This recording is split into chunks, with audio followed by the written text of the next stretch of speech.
Hello दोस्तों, स्वागत है आप सभी का आपके अपने चैनल एसवी टीचिंग पर। देखिए दोस्तों, लास्ट क्लास में हमने लास्ट में आपो का सिद्धांत है वो शुरू किया था और इसमें मैंने आपको बताया था कि आपो जो है ये एक जर्मन भाषा का शब्द है और इसका अर्थ होता है निर्माण करना। और फिर मैंने बताया था कि ये सिद्धांत है, इसमें 3 नियम शामिल हैं, जिसमें पहला नियम अब हम शुरू करते हैं। तो पहला नियम इसमें है हुंड का अधिकतम बहुलकता का नियम। ये नियम क्या है? तो देखिए, इसका एक दूसरा नाम है। दूसरा नाम क्या है? अयुग्मित इलेक्ट्रॉन की संख्या का नियम।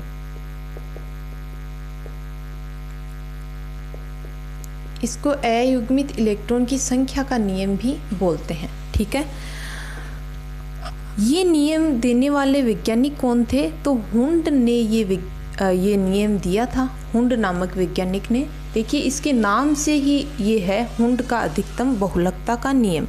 ये हुंड नामक वैज्ञानिक ने दिया था और इसको अयुग्मित इलेक्ट्रॉन की संख्या का नियम भी कहा जाता है। क्यों कहा जाता है वो हम नियम देखेंगे तब आपको पता चल जाएगा। देखिए, हुंड ने क्या बताया, आप लिखेंगे इस नियम के अनुसार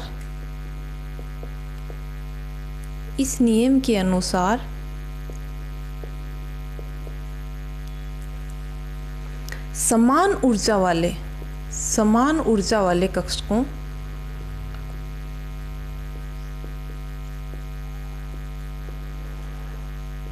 इस नियम के अनुसार समान ऊर्जा वाले कक्षकों में पहले इलेक्ट्रॉन अयुग्मित बढ़ते हैं।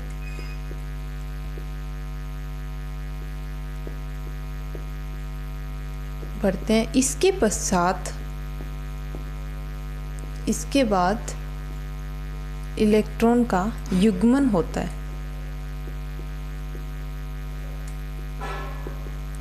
है। देखिए, इसे अयुग्मित इलेक्ट्रॉन की संख्या का नियम क्यों कहते हैं?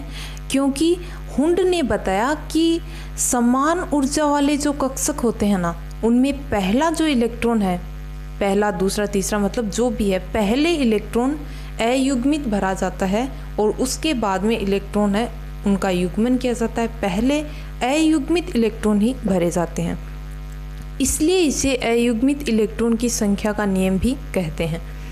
अब देखिए, जिन कक्षक की ऊर्जा समान होती है उन्हीं में ये रूल है, ये लागू होता है। अगर ऊर्जा अलग अलग है तो उनमें ये रूल लागू नहीं होता। ठीक है, तो समान ऊर्जा वाले कक्षक कौन से होते हैं? जैसे P है, तो P के जो भी कक्षक हैं वो सारे समान ऊर्जा के होंगे। P उपकोष के, S उपकोष है उसमें तो एक ही होता है, D उपकोष है उसमें जो भी कक्षक होंगे वो समान ऊर्जा के होते हैं। तो देखिए किस तरह से इसमें भरा जाता है, एग्जाम्पल से हम समझें। जैसे देखिए, ये आपने लिख लिया, मैं इसको इरेज कर देती हूँ। एग्जाम्पल से हम इसको देखते हैं कि किस तरह से इसमें इलेक्ट्रॉन है वो भरे जाते हैं इस रूल के अकॉर्डिंग। तो देखिए, जैसे हम एग्जाम्पल के तौर पे लेते हैं P1, P2, P3 और P4। यहाँ पे 1 2 3 4 क्या है? हमारे इलेक्ट्रॉन की संख्या है। ठीक है, इलेक्ट्रॉन की संख्या है 1 2 3 4। अब देखिए, P में 3 कक्षक होते हैं। ठीक है, तो हम यहाँ पे बना लेते हैं।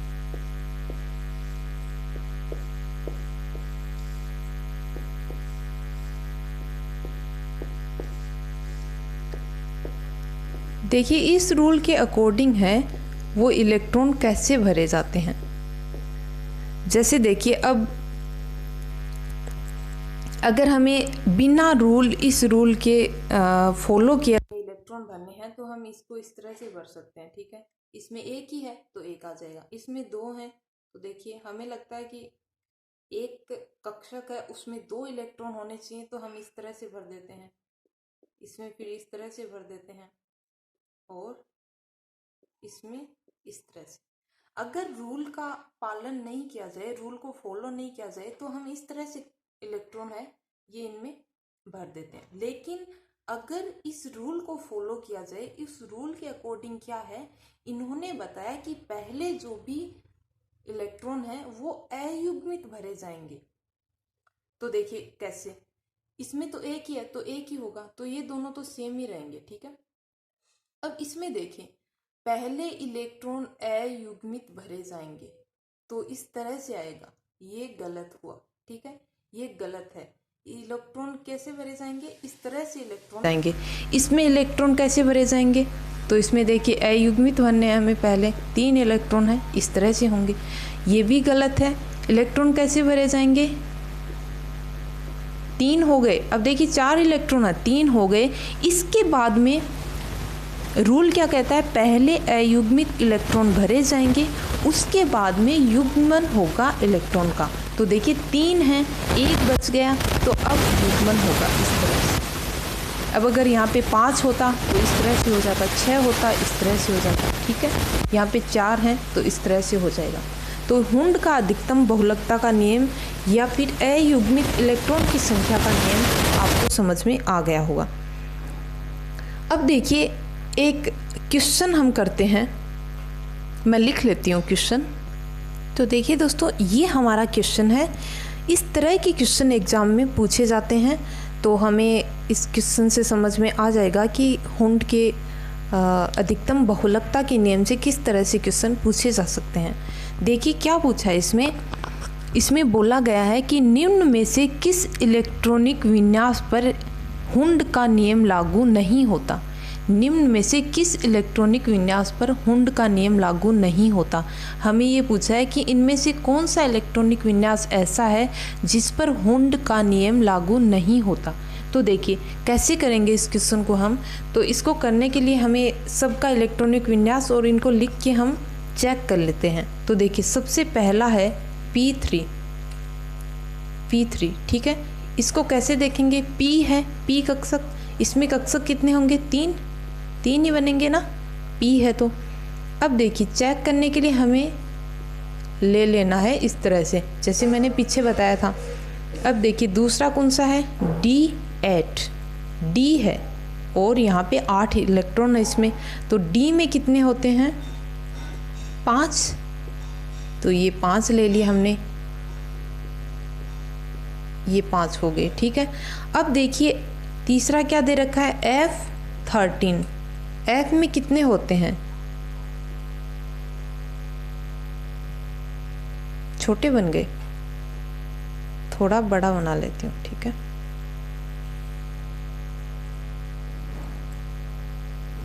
इस तरह से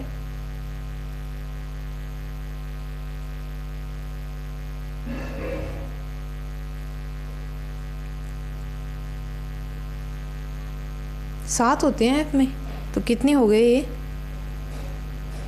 6 हो रहे हैं, ये यहाँ पे 7 बना लेते हैं, ठीक है।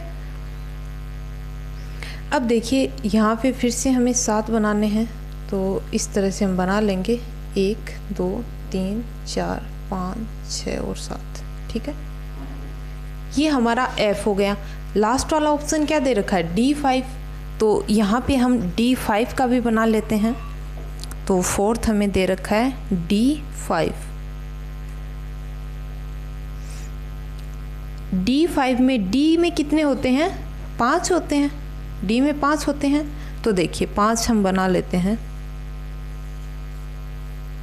1 2 3 4 5 और यहाँ पर 2 3 4 5, ठीक है, ये हो गया।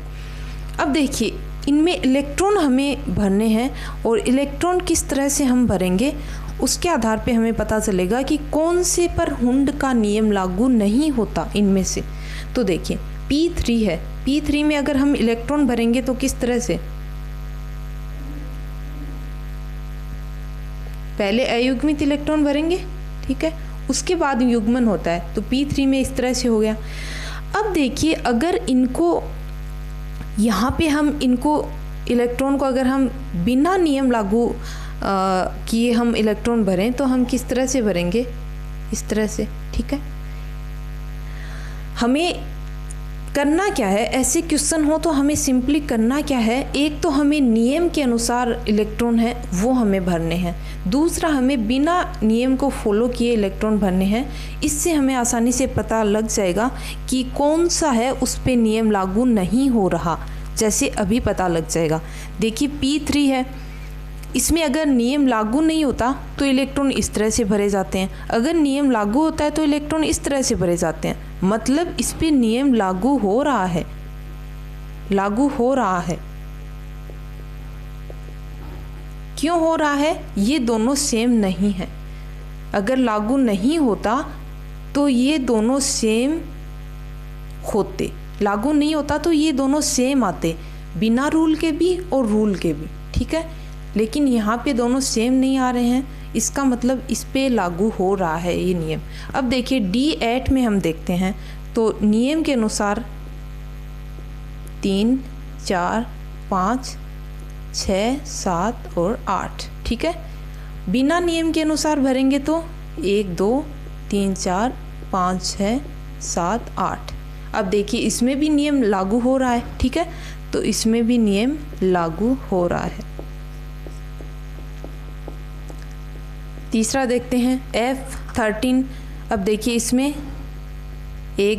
इसमें पहले नियम के अनुसार भरते हैं हम 2, 3, 4, 5, 6, 7, 8, 9, 10, 11, 12, 13, ठीक है। नियम के अनुसार हमने भरा है।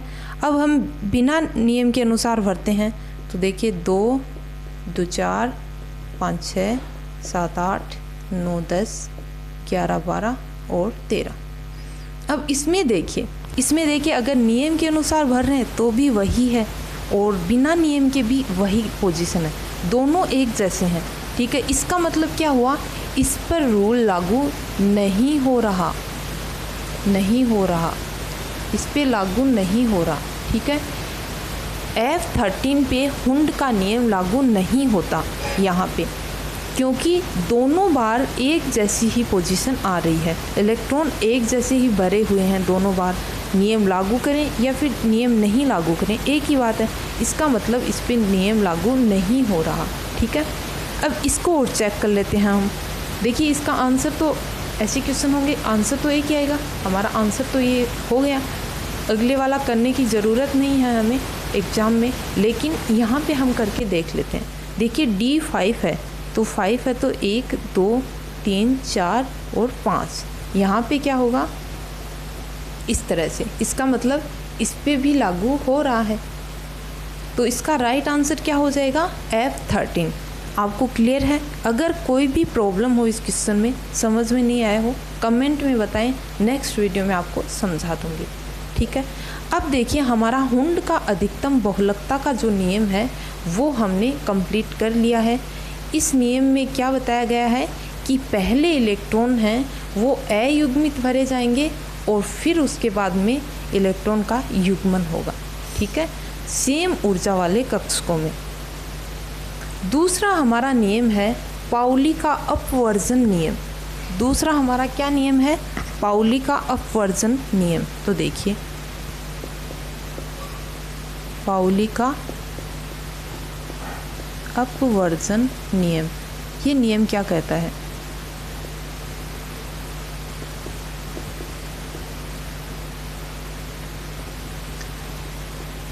देखिए दोस्तों, इस नियम के अनुसार किसी भी परमाणु में किन्हीं 2 इलेक्ट्रॉन के लिए चारों क्वांटम संख्याओं के मान कभी भी समान प्राप्त नहीं होते। इस नियम के अनुसार ये नियम क्या कहता है कि किसी भी परमाणु में, आप लिख लीजिए, किसी भी परमाणु में, इस नियम के अनुसार किसी भी परमाणु में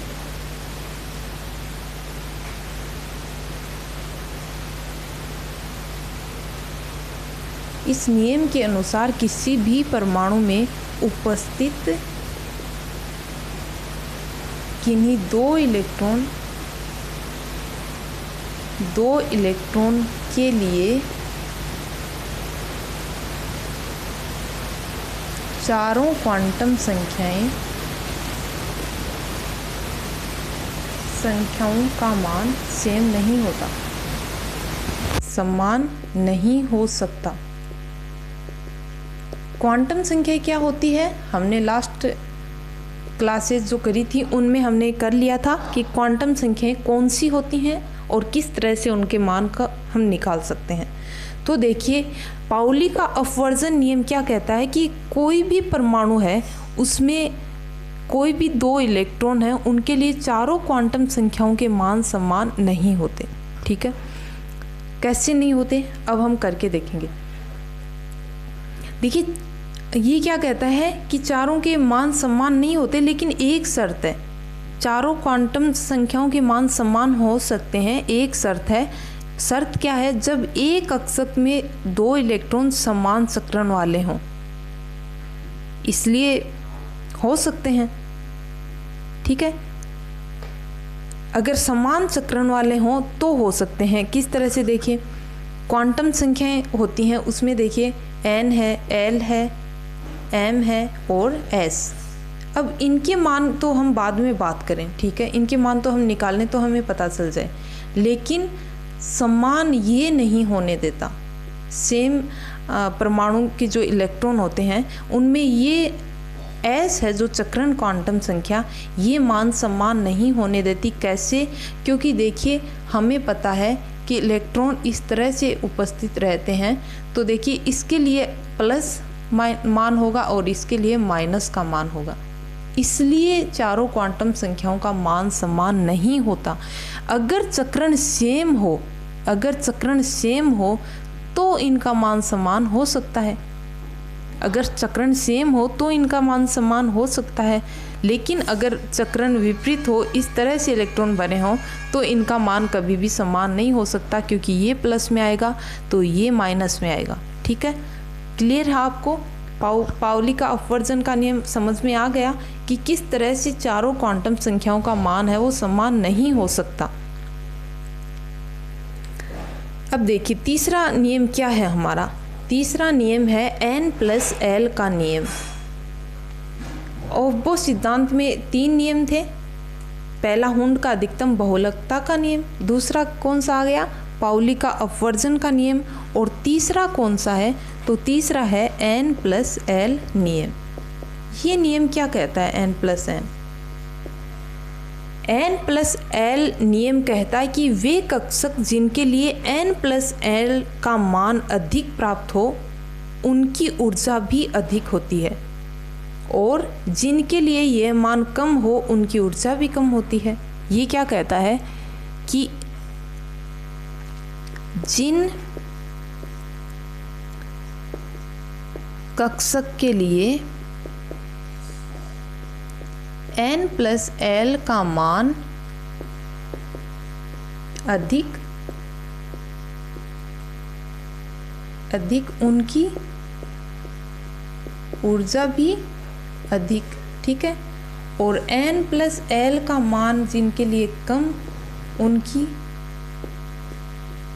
ऊर्जा भी क्या होती है, कम होती है। ठीक है, n+l का नियम क्या कहता है कि जिन कक्षक के लिए n+l का मान अधिक होता है, अधिक प्राप्त होता है, उनके लिए ऊर्जा का मान भी अधिक होता है, और जिनके लिए n+l का मान कम प्राप्त होता है तो उनकी ऊर्जा भी क्या होती है, कम होती है। अब देखिए, अगर n+l का मान समान प्राप्त हो जाए तो ऊर्जा कैसे पता चलेगी हमें। ठीक है, n+l का मान अगर समान प्राप्त हो जाए तो हमें कैसे पता चलेगी इनकी ऊर्जा का, तो n+l का मान जिनके लिए समान प्राप्त हो उसमें n का मान जिसका ज़्यादा होगा उसकी ऊर्जा अधिक होगी। देखिए 3 कंडीशन है। पहली क्या, कि जिन कक्षक के लिए n+l का मान समान हो, अधिक हो, उनकी ऊर्जा अधिक होती है। पहली कंडीशन क्या है कि ऐसे कक्षक जिनके लिए n+l का मान समान होता है, अधिक होता है, पहली कंडीशन देखिए हमारी क्या है कि जिन कक्षक के लिए n+l का मान अधिक होता है, उनकी ऊर्जा भी अधिक होती है। ठीक है, पहली कंडीशन हो गई। जिन के लिए n+l का मान अधिक होगा उनकी ऊर्जा भी अधिक होगी। दूसरी कंडीशन क्या कहती है, n+l का मान जिनके लिए कम होगा उनकी ऊर्जा भी कम होगी। और तीसरी कंडीशन क्या है कि अगर दो कक्षकों के लिए n+l का मान समान अगर प्राप्त हो जाए हमें, तो उनकी ऊर्जा का पता लगेगा n से। n का मान जिसका अधिक होगा उसकी ऊर्जा भी अधिक होगी। ठीक है, ये n+l का नियम है कहता है। इसमें 3 नियम हैं, समझ में आ गया होगा। n+l का मान अधिक तो ऊर्जा अधिक, कम तो ऊर्जा कम, और अगर समान तो जिसमें n का मान ज़्यादा उसकी ऊर्जा अधिक। ठीक है, अब देखिए हम कुछ क्वेश्चन कर लेते हैं। देखिए हमारा क्वेश्चन क्या है कि निम्न कक्षकों में ऊर्जा का अवरोही क्रम लिखिए। निम्न कक्षकों में ऊर्जा का अवरोही क्रम लिखिए। ठीक है, ये हमारा क्वेश्चन है। तो हमें ऊर्जा का क्रम बताना है और वो भी अवरोही क्रम बताना है। तो देखिए दोस्तों, सबसे पहले मैं आपको बता दूं कि ऐसे क्वेश्चन जो आते हैं आरोही अवरोही, इनमें आपको इनका क्रम ध्यान रखना ज़रूरी होता है। जब भी ऐसा क्वेश्चन आए आप इसको अंडरलाइन कर लीजिए ताकि आपका क्वेश्चन गलत ना हो। तो देखिए अब हम कैसे इसको निकालेंगे, कैसे हम इनकी ऊर्जा का पता लगाएंगे। तो देखिए सबसे पहले ऊर्जा का पता हमें कैसे लगेगा, n+l के नियम से पता लगेगा। ठीक है, तो n+l, ठीक है, n+l का नियम क्या कहता है कि इनका योग करना है हमें। ठीक है, और जिसका योग ज़्यादा होगा उसकी ऊर्जा अधिक होगी। ठीक है, जिसका योग कम उसकी ऊर्जा कम। तो देखिए सबसे पहले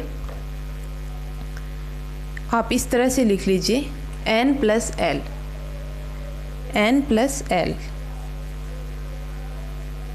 सबका हमें करना है।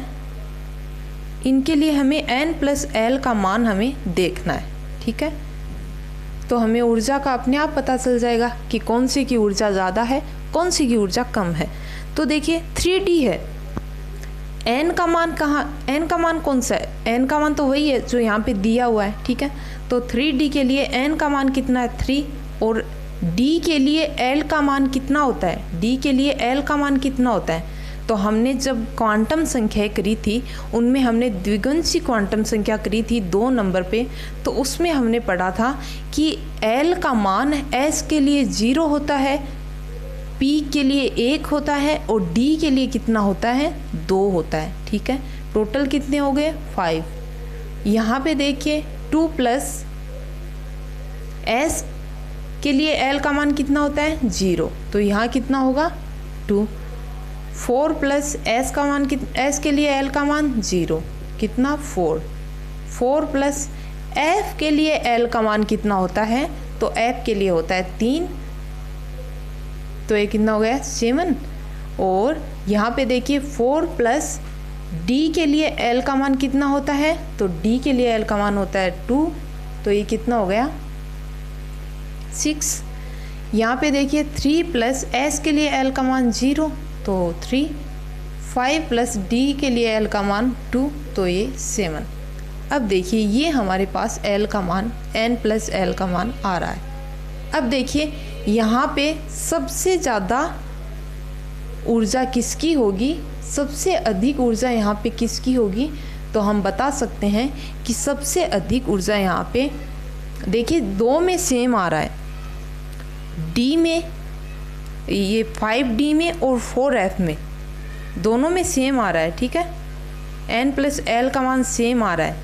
तो देखिए सबसे पहले तो इन दोनों का मान सेम आ रहा है तो हमें इनकी ऊर्जा का पता लगाना पड़ेगा। ठीक है, n+l का हमने अभी रूल किया था, उसके अकॉर्डिंग हम इन दोनों की ऊर्जा का पता लगा सकते हैं।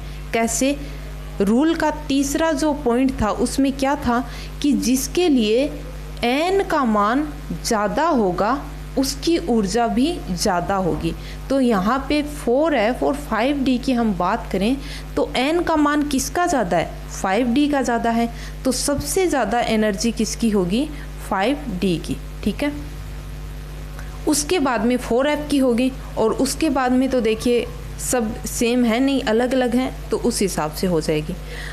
तो देखिए दोस्तों हमें पूछा कौन सा क्रम है? अवरोही क्रम। अवरोही क्रम पूछा है हमें, अवरोही क्रम। तो देखिए अब हम कैसे करेंगे। सबसे अधिक ऊर्जा किसकी है? 5D की, यहाँ से पता चल गया। उसके बाद में किसकी होगी? 4F की। उसके बाद में किसकी होगी? तो देखिए अब इसकी 5 है, इसकी 6 है, तो 6 वाले की होगी, मतलब 4D की। उसके बाद में किसकी होगी? 3D की। उसके बाद में किसकी होगी? 4S की। उसके बाद में 3S की, और लास्ट में सबसे कम ऊर्जा है 2S की। 2S की, ठीक है। देखिए अवरोही का मतलब होता है बड़े से छोटे की ओर, बड़े से छोटे की ओर। आरोही का मतलब होता है छोटे से बड़े की ओर। तो ये आपको याद रखना है। तो देखिए इस तरह के क्वेश्चन आते हैं, इसमें हम ऊर्जा का मान निकाल लेते हैं, लेकिन आरोही अवरोही में गलत कर देते हैं। तो हमें गलत नहीं करना है, क्वेश्चन ध्यान से देखना है। इसी तरह के क्वेश्चन इसमें से पूछे जाते हैं। तो क्लियर है आपको? अब देखिए हमें ये पूछ ले, अगर इसी क्वेश्चन में हमें ये पूछ ले कि इसमें सबसे पहले इलेक्ट्रॉन किस में भरे जाएंगे, सबसे पहले इलेक्ट्रॉन इसमें किस में भरे जाएंगे, तो हम कहेंगे इसमें इलेक्ट्रॉन सबसे पहले, अगर इनमें से इलेक्ट्रॉन भरना हो हमें, तो सबसे पहले इलेक्ट्रॉन किस में भरे जाएंगे? 2S में। क्यों? क्योंकि जिसकी ऊर्जा कम होती है इलेक्ट्रॉन पहले हमेशा उसमें ही भरा जाता है। जिसकी ऊर्जा कम होती है इलेक्ट्रॉन पहले उसमें भरा जाता है। तो देखिए ऊर्जा का क्रम तो इसमें ये है, ऊर्जा का क्रम तो ये है अवरोही क्रम। लेकिन अगर इसमें इलेक्ट्रॉन भरने का क्रम हमें पूछा जाए तो सबसे पहले इलेक्ट्रॉन 2S में भरेंगे, उसके बाद में 3